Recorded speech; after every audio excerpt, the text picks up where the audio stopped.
자, 76페이지 한번 보죠. 7번의 축적 변경입니다.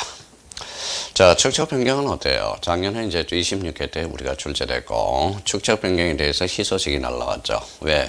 축적 변경의 절차는 암기할 사유가 참 많아요. 그나마 우리가 희망을 가질 수 있습니다. 그래도 축적 변경은 작년에 독자적 문제로 2.5점짜리가 나왔으니까 올해는 뭐다 독자적 문제로 나오기는 좀 힘들지 않을까 생각이 들고요. 나름대로 그래도 지문으로는 등장할 수 있으니까 거기에 대한 적재적소에 우리가 한번 요소들을 확인해 둘 필요가 있어요. 그러면 76페이지 7번 축적 변경에 대해서 우리가 보죠.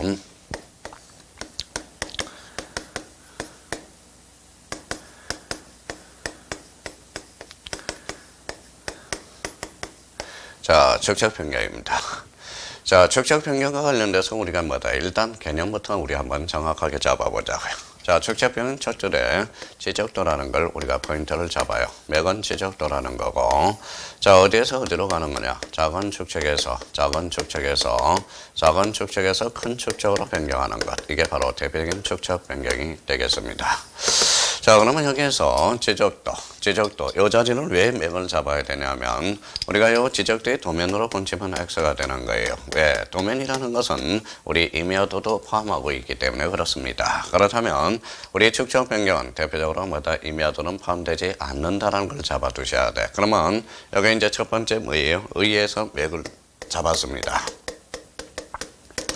자, 그럼 또 하나 우리가 조심할 거는 요 축적 변경과 관련돼서 자, 꼭 직권에 대해서 지적소관청에 의해서도 할 수 있고요. 요거는 신청에 의해서도 축적 변경을 할 수 있다라는 거. 그러면 축적 변경은 지적소관청의 직권에 의해서만 인정된다. 이러면 X가 돼요. 그래서 직권, 신청 둘 다 가능하다는 거 한번 고리표를 하나 붙여놓고 그러면 첫 번째 의에 대해서 우리가 살펴봤고요. 자, 이번에 대상이라는 게 있어요. 대상이라는 것은 뭐냐? 그 옆에다가 이 대상이라는 것은 왜 하는가? Y라는 의미를 가지고 있다고. Y라는 것은 결론적으로 뭐예요? 이거는 우리가 학문적으로 논진다면 대표적으로 실체적 요건이 되겠죠. 그래서 실체적 요건. 왜 축적 변경을 하는가? 그러면 극단적으로 우리가 한번 보시죠. 자, 우리가 이제 500분의 1에서 600분의 1로 간다. 그럼 결론적으로 봐봐요. 축적 변경은 작은 축적에서 큰 축적으로 간다. 그러면 극단적으로 두 필지를 기억한다면 600분의 1에서 500분의 1로 건지는 게 축적 변경이죠. 그렇다면 서에서 들어가니까 결론적으로 정밀성이 높아진다는 소리가 있고요. 두 번째 축적이 다르면 어때요? 합평할 수 없죠. 그러면 통일화시키자. 그래서 통일성을 잘 기하고 축적이 다르다면 지적소관청이 잘 관리를 못하겠죠. 그래서 관리라는 요 세 가지 포인트가 왜 축적 변경을 하는가? 바로 대표적으로 실체적 요건으로서 정밀하고 통일하고 관리를 잘 하기 위해서. 그렇다면 기본의 맥은 어디냐? 동그라미 1번에서 규모가 작아서 거기가 바로 맥이 됩니다. 규모가 작다 그러면 규모를 높여준다. 그래서 정밀해야 되고요. 자, 이번에 서로 다르니까 통일성을 기한다. 그 다음 두 번째, 잘 관리를 하기 위해서. 그래서 1번과 2번은 3번은 바로 대표적인 실체적 요건이 되겠습니다. 자, 그러면 축적 변경의 물적 설비는 뭐냐? 대표적으로 3번은 축적 변경위원회라는 게 있어요. 그래서 축적 변경위원회라는 게 있습니다. 자, 축적 변경위원회와 관련돼서는 자, 위원회를 동그라미 쳐놓고 대표적으로 축적 변경위원회다. 위원회는 대표적으로 심의하고 의결하는 기관이다. 그래서 심의, 의결 기관이다. 이렇게 한번 정리해 둘 필요가 있고요. 자, 축적 변경은 늘 있는 게 아니라 가끔 가다 있다. 그래서 대표적인 비상설 기관이라는 걸 잡고 들어가셔야 돼요. 비상설 기관이다. 그래서 축적 변경은 대표적인 심의, 의결 기관이며 비상설 기관이다. 자, 그러면 축적 변경의 구성과 관련돼서 우리가 동그라미 1번이 있어요. 그래서 거기 5명 이상, 10명 이상 줄쳐놓으래. 10명이네. 그러면 거기에다 줄쳐놓고 뭐다 5명하고 10명을 잘라서 분수로 나타내봐요. 10분의 5죠. 그러면 결론적으로 10분의 5는 약분하면 2분의 1이 되죠. 그래서 토지 소유자 2분의 1 줄쳐놓으세요. 17회 때는 이걸 3분의 1로 장난친 적이 있습니다. 그래서 17회 때 2.5점짜리가 되고요.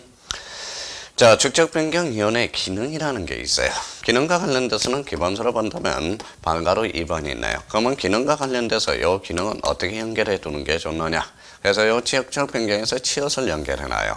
그럼 치엇과 관련돼서 하는 업무를 하고 있다. 그렇게만 한번 잡아준다면 직접 변경의 업무 범위, 역할, 요거는 따로 외울 필요가 없다라는 거예요.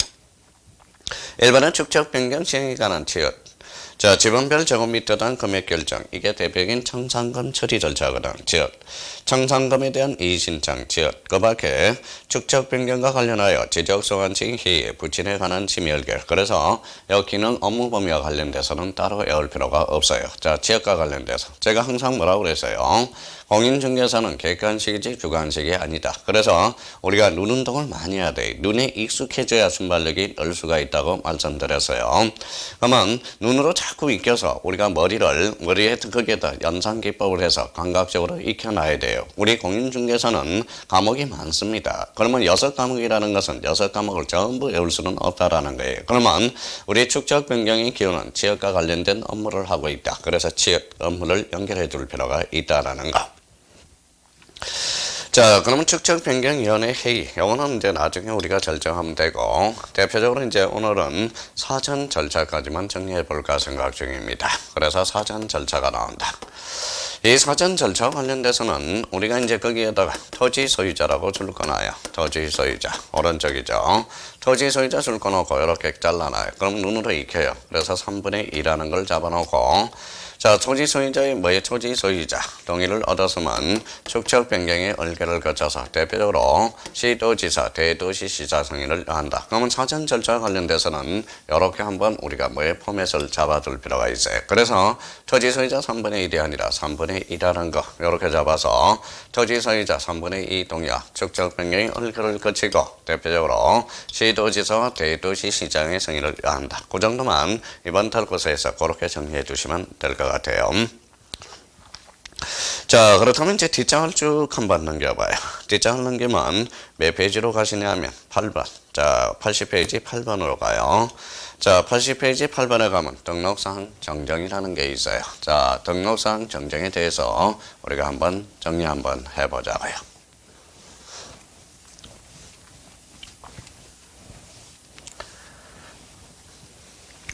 자, 등록사항 정정에 대해서 8번이 우리가 나오죠. 이 8번에 대해서 등록사항 정정은 뭐예요? 이렇게 별표를 5개 놓으세요. 이것도 중요한 테마로서 등록사항 정정 아주 중요합니다.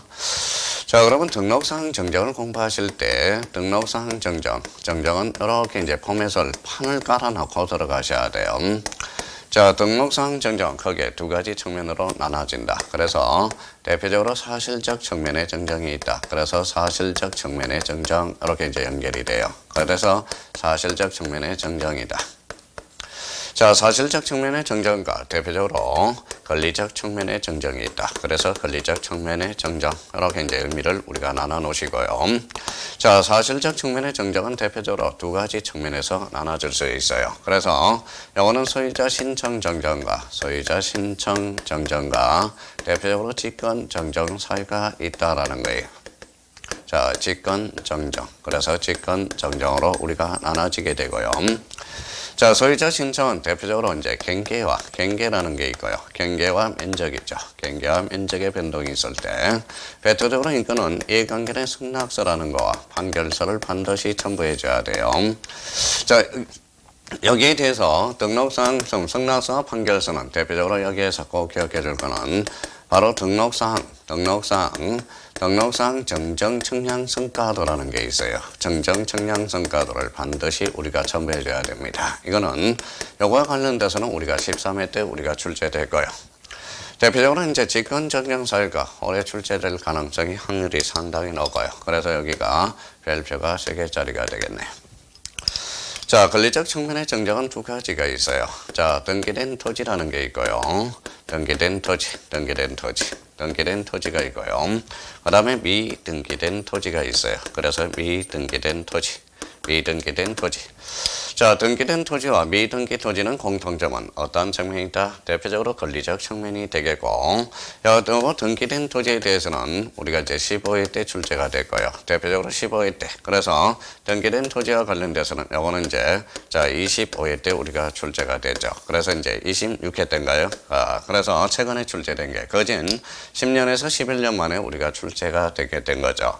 그러면 등기된 토지와 관련돼서는 뭡니까? 바로 등기소에 발행한 것들, 등기 필정이 되고요. 등기 완료 등기서가 되고, 등기 사항 증명서, 등기 전산 정보 자료. 그래서 등이 4개가 있어야 돼요. 기타 등등 이러면 안 됩니다. 자, 여기에 대해서 그러면 요거는 신청도 가능하고 명백한 근거 자료가 있으니까 직권도 가능하다라는 게 연결이 되고요. 자, 미등기 토지에 대해서는 요거는 가족관계 등록부에만 의한다라는 겁니다. 여기에 대해서는 등기소에 발행한 근거가 없죠. 그래서 직권은 안 되고 신청만 됩니다. 앞으로 여기에 대해서는 이렇게 외워줘야 돼. 신 이렇게 한번 첨부를 해놓고요. 여기에 대해서는 아직 출제가 안 됐으니까 대비를 좀 해두라는 거 부탁드리고, 그러면 등록상 정정에 대해서 대표적으로 직권 정정 사유에 대해서 우리가 초점을 맞춰놔서 한번 공부를 여기에다 초점을 맞춰 놓으셔야 된다라는 거예요. 그러면 등록상 정정과 관련돼서 거기 한번 보죠. 자, 80페이지 가로 1번 토지 소유자 신청한 정정이 있습니다. 그래서 대표적으로 경계 면적 그러면 줄 쳐놓고 등록상 정정 청량성과 그런 걸 한번 확인해 두시면 됩니다. 자, 이번에 토지 소유자의 신청에 따른 정정, 인접토지의 경계가 중심 맥입니다. 그래서 경계라는 하나 맥을 잡아서 자, 어느 사유를 지적소관청에 제출해야 된다. 그래서 경계 정정이 되죠. 그래서 성낙서라는 게 기억의 포인트가 되고요. 그러면 성낙서를 써주지 않으면 법원에 대한 확정 판결서 정본을 받아야 된다라는 거예요. 그래서 확정 판결서 정본. 그러니까 여기에서 대표적으로 사실적 측면의 정정과 소유자 신청 정정으로서는 경계든 성낙서, 판결서, 대표적으로 등록상, 정정, 청량성과도라는 게 떨어져 나오게 됩니다. 자, 그렇다면 핵심 다지기에서 경계정정과 이치정정의 차이점은 뭐냐? 자, 경계정정이라는 것은 경계가 정정됐다. 경계와 면적을 정정해야 된다. 청량사유가 발생하며 대표적으로 이해관계 내 승낙서, 그 다음에 이해관계 내 승낙서가 필요하고요. 이해관계는 있다면 직권정정사유는 안 된다라는 거. 직권정정 X가 되고요. 자, 이치 정정이라는 것은 면적의 증가함 없이 경계의 이치만 정정한다. 그럼 결론적으로 청량하지 않는다라는 거죠. 그러면 이해관계의 승낙서는 불필요하고 정량성과에 대해서 불필요하고 이때는 이해관계인이 개입될 여지가 없으니까 직권 정정이 가능하다는 거. 그래서 항상 문제를 풀 때 경계 정정이냐 이치 정정이냐 경계냐 이치냐 이걸 반드시 확인하면서 접근을 해 들어가야 됩니다. 자, 가로 2번에 지적소관청의 직권의 한정량. 이게 바로 별표 3개가 되고요. 자, 그럼 직권정정과 관련돼서는 우리 좀 나름대로 요거와 관련돼서 그러면 자, 직권정정을 어떻게 해결해 나가야 되느냐. 그게 참 골긴거리죠. 여기에 법정사유가 10개가 되어 있다라는 거예요. 그러면 요 직권정정사유 그 옆에다가 뭐예요? 대표적으로 5가지 의미를 잡아가면서 정리를 해 들어갈 필요가 있어요. 그러면 일단은 지적소관청이 잘못한 경우다. 그래서 지적소관청이 잘못한 경우 그렇게 이제 한번 잡아놔요. 자, 지적소관청이 잘못하는 경우 이게 대표적인 원칙이 되겠고요. 원칙. 자, 그다음에 또 하나는 명백한 근거 자료가 제시돼야 된다라는 거예요. 그래서 명백한 근거가 있어야 되고 대표적으로 이해관계인이 없어야 돼요. 그래서 이해관계인이 있으면 직권으로 안 되고요. 자, 그러면 10개가 법률에 규정되어 있다. 그래서 대표적으로 법정 사유화되어 있다라는 거. 법정 사유 이렇게 이제 의미를 잡아두시고요. 자, 여기에 대해서 직권은 소유자가 몰라요. 그래서 대표적으로 통지 사유가 발생한다라는 거. 그러면 거기 이제 81페이지 지적소관청의 직권의 한정 거기에 대한 여백에서 이렇게 이제 뭐다 적어놓고 직권 정정 사유 10개를 우리가 박스로 정리해놨어요. 그래서 나름대로 이 직권 정정 사유를 외울 때 지적소관청이 잘못한 경우와 명백한 근거 이해관계인이 없어야 되며 대표적으로 법정 사유화되어 있고 대표적으로 통지라는 이런 의미를 부각시키면서 요 10개를 정리해 들어가야 됩니다. 자, 그래서 이제 기억 우리 한번 기억은 우리 샘플 기억하고 니은을 샘플로 한번 잡아봅시다. 자, 토지 이동 요게 맥입니다. 토지 이동을 뭐다? 토지 이동 특징은 토지 표시거든. 그럼 결론적으로 토지 이동을 소유자 정리 결의서, 소유자로 훔치면 X가 돼요. 토지 이동 정리 결의서, 결의서의 내용과 다르게 정리될 때 누가 지적 소관청이. 그러면 결의서라는 명백한 근거 자료가 있음으로써 지적 소관청이 잘못했으니까 직권으로 정정해 줘야 된다는 거예요. 자, 니은의 지적도 및 임야도에 등록된 필지가 면적의 정감 없이, 면적의 정감이 없어야 돼. 대표적으로 이치 정정이 돼요. 그래서 이치만 잘못된 경우, 이때는 대표적인 무슨 정정이다? 이치 정정이라는 것은 면적의 변동이 없죠. 그러면 결론적으로 이해관계의 개입이 없다라는 거야. 그래서 직권으로 가능하다라는 겁니다. 그래서 기억과 니은을 좀 잘 정리해 두시고, 특히 이제 뭡니까? 저기 치읓에 대해서 한번 확인해 봅시다. 마지막에. 임야 대장의 면적과 등록 전환될 면적의 차이가 허용 범위 초과라는 걸, 우리 등록 전환에 있어서 허용 범위 초과하는 것은 대표적인 무슨 정정이 된다? 직권 정정이 된다라는 거. 그래서 직권 정정 사유와 관련돼서 10개. 요거는 우리 요거와 관련돼서 다 못 외운다면 직권 정정과 관련돼서 지적 소관청이 잘못한 경우와 명백한 근거와 이해관계는 없어야 된다라는 거 법정 사유화되어 있다. 그래서 통지라는 이런 측면에서 한번 꼭 정리해 둘 필요가 있다라는 거 부탁합니다. 자, 그렇다면 이제 가로 3번 뒷장을 한번 넘겨봐요. 자, 82페이지 가로 3번에 토지 소유자에 관한 사항의 정정이 있어요. 그러면 토지 소유자에 관한 정정으로서 대표적인 권리적 측면이라는 거예요. 권리적 측면이라는 것은 등기된 토지와 미등기된 토지가 있다라는 거. 그러면 그 밑에 이제 토지 소유자에 관한 정정으로서 1번은 뭐다?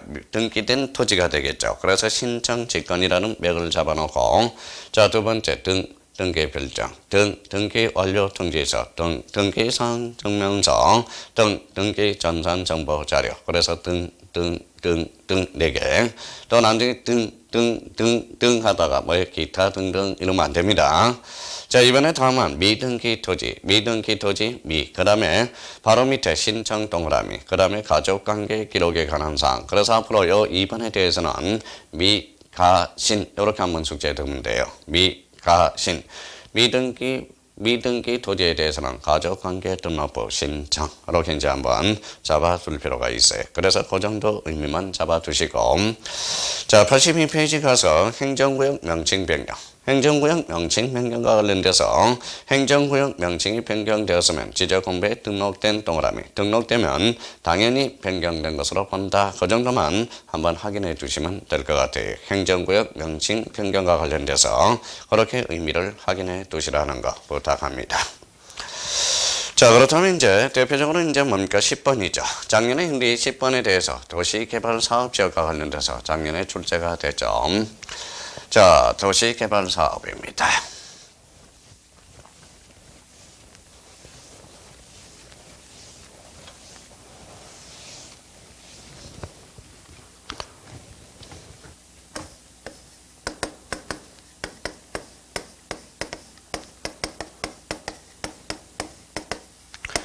자, 도시개발사업과 관련돼서 사업이 포인트죠. 그래서 앞에 도시개발사업이 붙었네요. 그러면 이때는 사업은 특징은 사업시행자가 신청하게 되어 있습니다.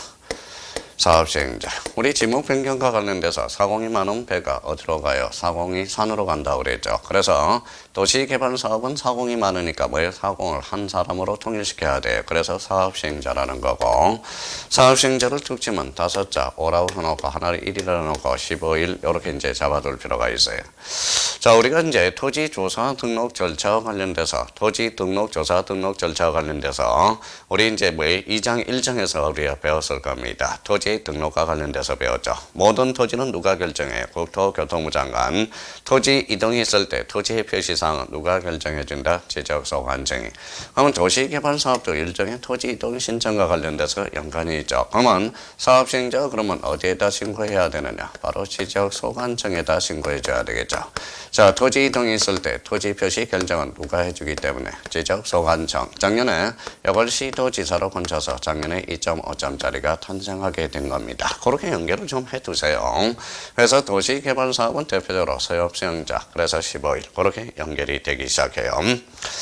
자, 가로 1번과 관련돼서 그러면 우리 도시개발사업에 따른 도시개발사업, 그래서 대표적으로 밑에 사업의 시행자는 자, 사업의 착수 변경 완료 사실을 시도지사에 신고해야 된다. 작년에 그래서 2.5점짜리가 탄생했죠. 그래서 시도지사의 신고가 아니라 지적소관청이라는 거예요. 자, 이번에 관련돼서 이번은 사업시행자 좀 착상해요. 15일 착상해 놓고, 자, 4번과 관련돼서 주택법에 따른 주택건설사업의 시행자가 파산할 때, 그럼 파산 동그라미 4번이에요. 파산 그러면 대타기용입니다. 그 대타가 뭐냐? 두 번째 줄 시공을 보증한 자, 입주 예정자 확인해 줄 필요가 있어요. 자, 도시개발사업의 시행자에서 토지 이동의 신청은 대표적으로 바로 사업시행자가 신청한다 아까 이야기했고, 어디에? 지적소관청에. 그래서 가로 2번과 관련돼서 작년에 간접적으로 이제 출제가 될 거예요. 자, 가로 3번에 도시개발사업의 도시행지역의 토지 이동 시기는 대표적으로 공사가 준공될 때, 그 정도만 정리해두면 도시개발사업과 관련돼서 대표적으로 큰 문제가 없어요. 그래서 작년에 확인 문제, 기출문제가 하나가 있어요. 자, 동그라미 1번에 농어촌정비법에 따른 농어촌정비사업, 사업은 사업시행자가 그 사업의 착수 변경 완료 사실을 시도지사에게 신고한다. 들렸죠? 시도지사가 아니라 대표적인 지적소관청이라는 거예요. 그래서 작년에 우리가 누누이 이야기했습니다. 그런 측면에 대해서 한번 잡아두시면 될 것 같습니다. 자, 84페이지로 가죠. 제3절 토지이동 신청권자 이렇게 나오네요.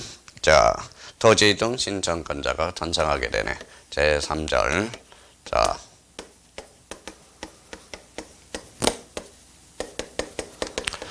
자, 토지이동 신청권자와 관련돼서는 항상 이제 머릿속에 판을 이렇게 깔아놔야 돼요. 머릿속에 판에 원칙입니다. 원칙은 누가 신청하느냐? 대표적으로 자, 토지 소유자에 의해서 토지 소유자가 신청하는 것이 원칙이다.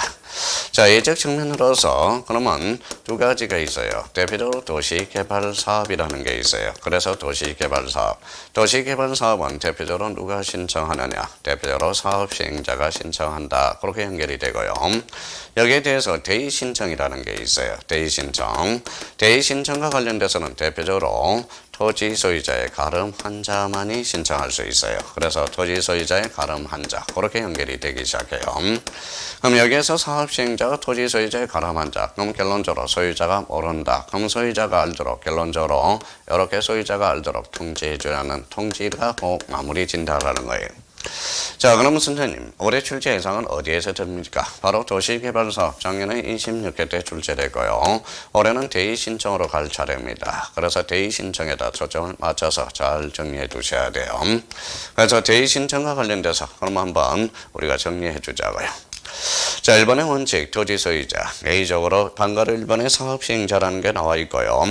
2번의 토지 소유자의 신청을 제의할 수 있는 자. 요게 초점을, 방가로 2번에 초점을 맞추고 그 이유는 바로 두 번째 줄이 있어요. 다만, 등록상 정정 대상 토지는 제외된다. 이걸 우리가 줄쳐놓고 여기에 작년에 개정됨으로써 추가가 된 겁니다. 그래서 이 부분에 대해서 특히 조심하셔야 돼요. 그러면 이걸 출제할 수 있는 방법은 1번과 동그라미 1번과 동그라미 3번이 유입될 가능성이 있어요. 그래서 대표적으로 자, 사업은 사업인데 1번에 공공사업이라는 거 초점을 맞춰 놓고요.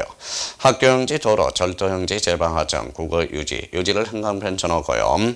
요 1번과 관련돼서 8개 지목이 있어. 그래서 학철수, 전제구, 유도 여기는 공장체가 빠져 있습니다. 그래서 학철수, 전제구, 유도 자, 몇 번 이제 기억이 익숙해져야 돼요. 학철수, 전제구, 유도 그 포인트 잡아 놓고요.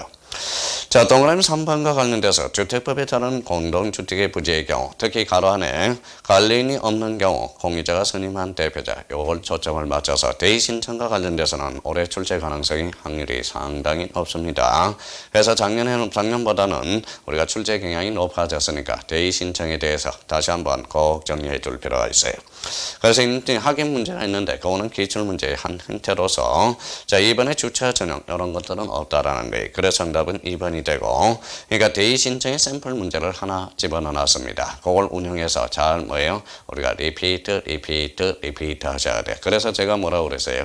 그 중지라고 그랬죠. 행행행 이각이라고 그래서 적어도 3번 전원들은 리피트 되셔야 돼. 리피트 3번 전원 반복을 하셔야 된다라는 거예요. 그래서 이 방가로 2번과 관련돼서 대해서 꼭 한번 정리해 둘 필요가 있습니다. 자, 그러면 오른쪽에 가서 85페이지 제4절 지적 공부의 정리 요 공부에서 그러면 요거와 관련돼서는 우리가 그 위에다가 판을 좀 깔아 놓든지 아니면 밑에 여백이 있으니까 여백을 확인할 수 있는지 그거는 나름대로 한번 정리해 둘 필요가 있어요. 자, 지적 공부의 정리와 관련돼서는 이렇게 한번 정리해 둬야 돼요. 자, 지적 정리입니다. 지적 정리. 자, 지적 정리와 관련돼서는 거기 85페이지 하단에 여백 밑에다가 좀 정리해 주시면 되겠네요. 좀 지적 정리와 관련돼서는 이렇게 벌려놓으세요. 대표적으로 이렇게 벌려놓고 정리를 하셔야 돼요. 자, 사실관계의 정리가 있다. 그래서 사실관계의 정리가 있고요. 대표적으로 이제 권리관계의 정리가 있다. 그래서 권리관계의 정리. 그렇게 한번 벌려놓고 약간 벌려놓으셔야 됩니다. 부연 설명을 해야 되니까. 자, 사실관계의 정리는 대표적으로 지적소관청이 힘쓸 수 있다라는 거예요. 여기에 대해서는 조금 져놓고 좀 띄워서 대장이라고 하나 딱 써놔요. 대장. 자, 권리관계의 정리는 뭐냐? 바로 등기소죠. 등기소, 등기관이 하게 되어 있습니다. 자, 여기에 대해서 좀 져놓고 그러면 등기부라는 걸 딱 하나 써놔요. 자, 등기소의 장난감은 바로 등기관의 장난감은 등기부가 돼요. 지적소관청의 장난감은 대장이 됩니다. 그렇다면 우리나라는 대장과 등기부가 이원화되어 있다는 걸 머릿속에 기억해 두셔야 돼요. 그러면 이 관계를 우리가 자꾸 연습을 해놔야 돼요. 샘플을 하나 이렇게 만들어 놓으세요. 바로 지목 변경입니다. 지목 변경. 자, 지목 변경이라는 것은 지목은 사실이죠. 그럼 누가 지적소관청이 자, 대장을 중심으로 선대장 후 등기가 돼. 그러면 이렇게 해서 우리가 뭐가 하나 발생하느냐? 대표적으로 등기 촉탁 사유가 발생한다. 이런 논리가 성립이 돼요. 그래서 상호 일치시키죠. 그래서 등기 촉탁 제도가 하나 탄생하게 됩니다. 자, 요번에는 뭐다? 소유자 변경이라고 샘플을 하나 만들어 주시면, 자, 소유자 변경은 뭡니까? 대표적으로 소유자 걸리죠. 그럼 밑으로 빠져야 돼. 누가? 등기소, 등기관이 등기부를 중심으로, 요걸 중심으로 대장을 이렇게 건치게 되죠. 그래서 선등기 후 대장이 돼. 그래서 상호 일치시킴으로써 요걸 뭐라고 그러네요? 대표적으로 등기 필통지 제도다라는 의미가 탄생하게 돼요. 여러 번 반복이 되고요. 제가 또 말을 실수해서 우리 수강생이 직접 또 질문을 하셨고 참 꼼꼼하게 붙는 사람이 하여튼 우리 더 배움 회원 여러분은 열심히 하고 있다는 게 입증이 되고 있어요. 자, 그래서 나름대로 여기에 대해서 우리가 이제 또 한번 생각해 달라는 거. 그러면 우리나라는 등기 필통지 제도와 그러면 대표적으로 등기 촉탁 제도가 뭐다? 이원화되어 있다라는 거야. 그러면 결론적으로 우리나라는 대장과 등기부가 이원화됨으로써 상호 일치시키는 제도가 뭐다? 탄생하게 된다. 자, 여기에 대해서 또 의미를 잡아줄 거는 그러면 요 지적소관청과 등기소의 의미는 뭐냐? 공통점은 바로 직권이라는 거예요. 직권. 그러면 직권, 얘가 정리해주면 직권 정리가 되고 얘가 등기해주면 직권 등기가 된다. 그러면 직권하고 뭐다? 직권하고 친한 사람과 친하지 않는 자가 있어요. 직권은 통지하고 무책지네요. 왜? 통지는 소유자가 모르니까 통지해준다. 그럼 직권과 관련돼서 대표적으로 친하지 않는 것은 대표적으로 이해관계인이라는 거예요. 이해관계인과 관련돼서는 대표적으로 친하지 않다라는 것. 이런 관계를 우리가 샘플로 만들어 놔야 돼요. 그러면 우리 지적정리가 공부가 되려면 이 관계에서 사실관계의 정리와 권리의 관계의 정리를 이렇게 판을 짜놓고 들어가야 된다는 거. 그래서 나름대로 이제 이 파트를 이제 정리하실 때 나름대로 딱 정리해 달라는 겁니다. 자, 85페이지 제4절 지적 공부의 정의. 항상 제가 이야기했죠. 어떤 말씀을 드렸어요. 더 배움 회원 여러분. 사람이 죽으면 뭘 남겨요? 이름이 아니라고 그래서요. 보험금을 남길 수 있다라는 거예요. 그러면 우리 수업에 끝나면 항상 밑줄이 남아야 돼. 그 밑줄이 바로 항상 공부를 했을 때 밑줄이 맥이라는 거. 그걸 한번 기억해 달라고 그랬죠. 그러면 우리가 이제 확인해 보죠. 85페이지 가로 2번에 절차라는 게 있어요. 특히 1번과 관련돼서 1번은 꼭 기억해 둬야 돼. 동그라미 1번. 자, 지적소관청은 일에 따른 토지이동, 거기가 맥이야. 그러면 토지이동이 있으면 토지이동 정리계리서를 작성하고 소유자 변동이 있으면 소유자 정리계리서. 그래서 요 1번이 바로 요 지문에 있어서 요 85페이지의 가장 중요한 핵심 지문이라는 겁니다. 그러면 86페이지로 가보죠. 자, 86페이지. 86페이지는 우리가 이제 토지이동 정리계리서와 소유자 정리계리서라는 도표가 있고요. 87페이지 가니까 가로 3번에 토지 소유자의 정리. 요게 바로 별표 5개짜리가 돼요. 요거는 5개 전문은 하나도 버릴 게 없다라는 걸 기억해 두시고. 그러면 요 동그라미 1번을 맥을 한번 잡아보죠. 지적공부에 등록된 소유자 변경. 소유자 변경을 거기가 딱 박사를 쳐놔요. 요 소유자 변경이 가로 중심 맥이고요. 여기에 대해서 이제 뭐가 따라붙느냐. 소유자 변경 권리적 정면으로서 등기 간서가 따라붙고 등함은 등기 필정, 등함은 등기 완료 등지서, 등함은 등기 사항 증명서, 등함은 등기 전산 정보에 따라서 정리하며 다만 신규 등록 줄잖아봐요. 신규 등록은 우리가 이제 등기부가 없죠. 대장도 없죠. 그래서 토지 소유자는 지적소관청이 직접 조사 등록한다. 그래서 여소유자 변경은 토지 표시 변경으로 본치면 X가 돼요. 조심해서 다뤄놔야 됩니다. 자, 동그라미 3번 보죠. 등기부에 적혀있는 토지의 표시가 거기가 맥이에요. 토지의 표시. 자, 등기부에 적혀있는 여기 한번 칠판을 보시죠. 자, 등기부에 적혀있는 토지의 표시 사실이죠. 그러면 지적소관청이 사실에는 힘써. 그러면 그렇다고 지적소관청이 등기소에 와서 등기부의 토지의 표시를 정정해 줄 수는 없다라는 거야. 그러면 지적소관청이 등기소, 등기관한테 대장의 토지의 표시와 등기부의 토지의 표시가 다르니까 이걸 무슨 통지한다? 이렇게 불일치한다고 불부합 통지를 하게 돼 있어요. 그래서 이걸 무슨 통지냐? 대표적인 이게 불부합 통지라는 게 의미가 산성하게 돼요. 여기에 따로 불부합 통지. 그럴 때는 소유자를 정리할 수 없다라는 거야. 불부합 통지를 해주게 되죠. 그래서 토지의 표시를 살짝 소유자 표시로 건져놓으면 꼼짝없이 다 한다라는 거예요. 그래서 요 3번과 관련돼서 대표적으로 불부합 통지라는 거 한번 잡아 두실 필요가 있어요. 자, 그러면 이제 4번이죠. 지적소관청은 그러면 동그라미 4번입니다. 지적소관청은 필요하다고 인정한 경우에 의심을 했다라는 거예요. 그러면 지적소관청이 의심을 해서 어디로 왔느냐? 바로 등기소에 등기부를 확인하러 와서 명백히 다르더라 이거예요. 그러면 다시 돌아와서 뭐예요? 직권으로 정리하거나. 그래서 거기 직권으로 정리하거나 그래서 두 번째 줄, 세 번째 줄인가요? 네 번째 줄 있네요. 직권으로 정리하거나 밑줄을 다 그어놓고 잘라요. 자, 토지 소유자 줄 쳐놔봐요. 소유자는 권리다 사실이다. 권리죠. 그러면 권리라는 것은 지적소관청이 힘을 못 써. 그래서 끝에 가서 부탁조로 나와야 돼. 그래서 요구하여야 한다가 아니라 요구할 수 있다. 그래서 직권으로 정리하거나 끝에 요구할 수 있다가 바로 요 지문에 바로 맥이 된다라는 겁니다. 자, 그렇다면 우리나라는 대장과 등기부가 매도화되어 있다, 이원화되어 있다. 이원화되어 있으면 우리가 지적소관청이 등기소 등기한 대장과 등기부를 상호 일치시키는 제도가 필요해야 돼. 그러면 지적소관청이 등기소에 와서 등기부를 볼 때마다 열람비를 내놓으면 안 되겠죠. 그래서 5번에 자, 수수료는 무료다. 이렇게 주문이 연결되고 있다라는. 그래서 여기서 아주 중요한 것은 동그라미 1번, 동그라미 3번, 동그라미 4번에 대해서 한번 중심 기자고 2번에 대해서는 꼭 한번 확인하고 5번에 대해서는 한번 읽어만 두시면 된다라는 거. 그래서 자, 87페이지와 관련돼서 한 문제 출제 예상이 되니까 대비를 좀 해두라는 거 부탁 좀 드리겠습니다. 자, 그러면 이제 88페이지 이번에 등기 촉탁이라는 게 나와 있어요. 자, 등기 촉탁은 여기 있죠. 그러면 등기 촉탁과 관련돼서는 그 옆에다 이렇게 하나 써놔요. 대표적인 사실관계의 변동이라는 걸 하나 딱 써놔요. 사실관계의 변동. 그래서 사실관계의 변동. 그래서 원칙이라고 써놔요. 그러면 등기 촉탁은 사실관계의 변동. 즉 토지 표시 변경이 되는 거죠. 그래서 이렇게 써놓고 등기 촉탁 사유를 외우지 마시고 그러면 사실관계의 변동이 있을 때는 대표적인 등기 촉탁 사유가 발생한다. 이렇게 이제 의미를 잡아둘 필요가 있어요. 자, 그렇다면 거기 1번의 대상과 관련돼서 지적소관청은 다음의 사항을 토지의 표시 줄잖아요. 토지의 표시는 사실로서 툭 치면 등기 촉탁으로 빠져 들어가야 돼요. 그래서 등기 촉탁 사유와 관련돼서 거기 6개가 정리되어 있는데 외울 필요가 없고요. 다 사실관계의 변동이겠죠. 그래서 기억은 신규 등록은 제외된다. 그걸 맥을 잡아요. 자주 출제되는 거 이미 배웠고요. 신규 등록에서.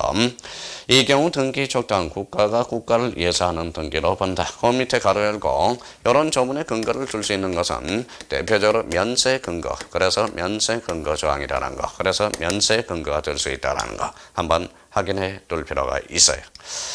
자, 가장 최근에 출제된 오른쪽 확인 문제가 있어요. 등기 촉탁 대상이 아닌가. 그래서 1번 신규 등록이 되겠죠. 89페이지 나와 있고요. 자, 그렇다면 이제 이렇게 이제 지적 정리와 관련돼서 이거 판을 하나 깔아놨고요.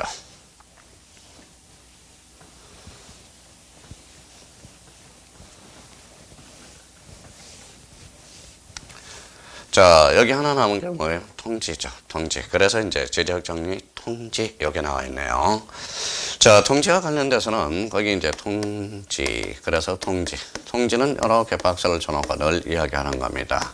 통지는 왜 하느냐? 결론적으로 늘 이야기하는 것은 소유자가 모르니까 통지한다. 그래서 소유자가 모르는 경우 이때는 통지 대상이다 라는 거죠. 그래서 통지 대상이다.